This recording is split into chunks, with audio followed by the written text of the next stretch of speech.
and welcome to tutorial number 1. What size cap am I? So we're going to decide now what cap size my volunteer is. So first of all, let's introduce you to the caps themselves. So the caps themselves come in two different parts. So you have your inner silicone part and you have your outer cap cover. Now the different sizes are, we have small, medium and large.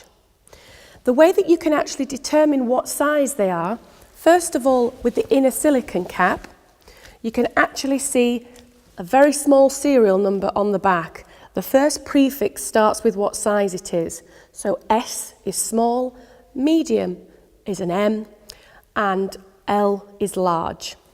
So that's your inner silicone cap. Then you have your outer cap cover.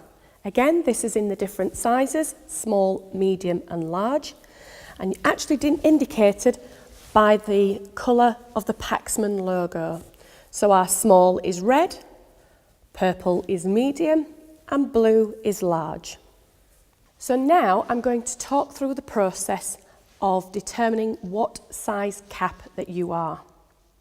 So there is no measuring tool or tape measure or anything like that. It is just trial and error. So what we need you to do is try each of the size caps on to determine which one is the best fit. We're looking for a really nice, snug, all-over fit.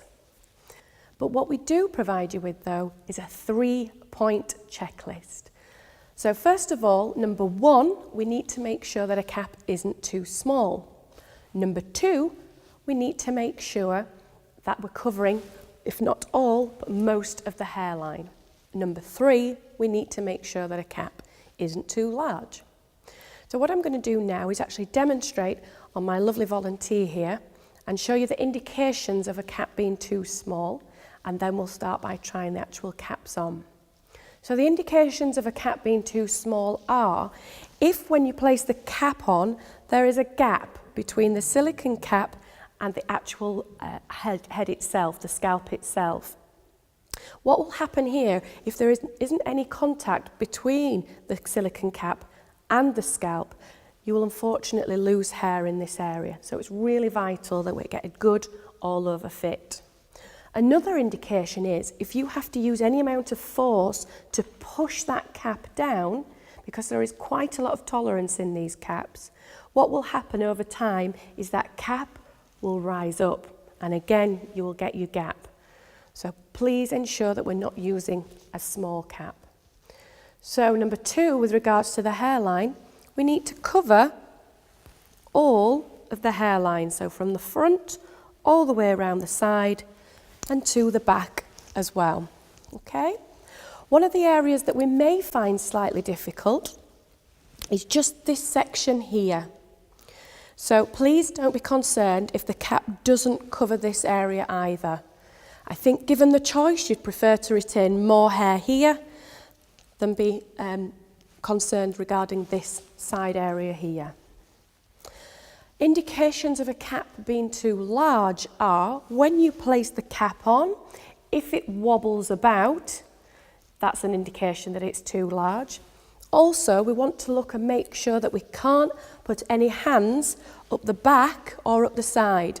Now, if you can get one up there, this is absolutely fine. However, 2 hands or even a fist is no good. That's a cap that's definitely too large. So now we've gone through that process, I'm going to actually put the caps onto my volunteer's head. What we do recommend is that you start with the small cap and work your way up. This enables you to see exactly where the cap is positioned. Also, ensure that we remove that cap cover. Again, this will enable us to see if there are any gaps or enable us to see if we can put our hands up the back, etc. So, a couple of things we need to do first as well with our volunteer is, what we're going to do is push the hair back, just like this, especially if they have any bangs. Tuck the hair behind the ear, like so. What this is doing is enabling us to see exactly where that cap is positioned. Okay? Can I just ask you to look towards myself? Thank you. The cap itself, you can see the centre by these grooves here and the line. Always stand in front of your volunteer. This enables you to make sure that the cap is going on centrally and enables you to guide it on effectively. So, I'm going to place the cap, and it's just a couple of millimetres below the hairline, you can see. Okay, we're not placing it down here, we're not trying to save hair on the forehead, and also it won't give us a true representation of the cap size itself and the fitting, and during treatment it can be very, very uncomfortable. So just a couple of millimetres below, then I'm going to push down, okay, and place my hair around here. Okay. So, remembering those indications, there is slight bit of bounce on the top here, and I am having to force this down ever so slightly. So, at the moment, I'm not quite comfortable with this cap. And also, we can see that the hairline is not quite being covered enough. Not just this area here, but also our main hairline. So I'm not quite comfortable with this one, so therefore, as we recommend anyway, I'm going to try the next size. So next, I'm going to go to my medium cap, and just to make sure, I'm going to look at the serial number and check that it's the medium. It starts with an M, so this is correct. Again, standing just in front, push that hair back, and place it on like so. So this one goes on much better. And what we can do, again, is tuck the hair behind the ears. This just enables us again to see that hairline. Okay, if you need to move the cap around, please do so. So, we can see now that this one went on much better, and there is no gaps in the top. That's fitting nicely. Can you feel that on the top of your head? Yeah. Excellent. It's really important that you check and you speak to your volunteer or speak to the person that you are fitting the cap for, as this ensures that they feel comfortable and confident with the fitting of the cap as well. So I'm just going to check the back.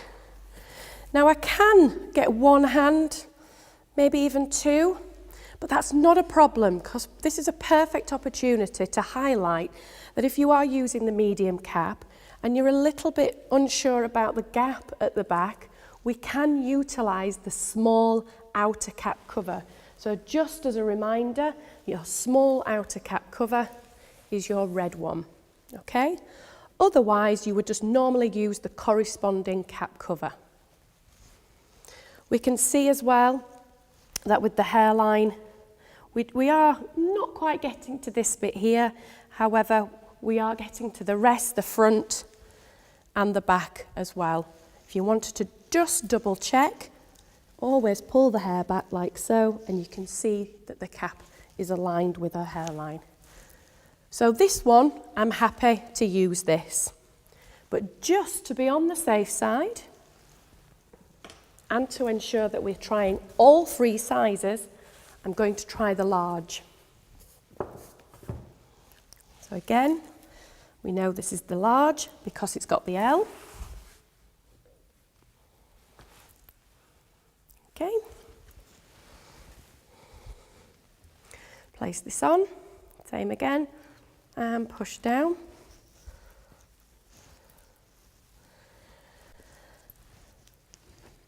Pull our hair behind our ears.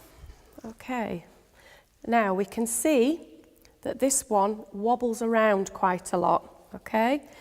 And also, it's much more gapier at the back. And I can actually fit nearly my whole hand up there.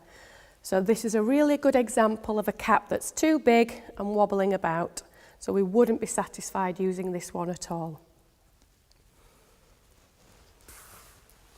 So we've now decided that my lovely volunteer here is the medium inner silicone cap, but we're going to use the small outer cap cover.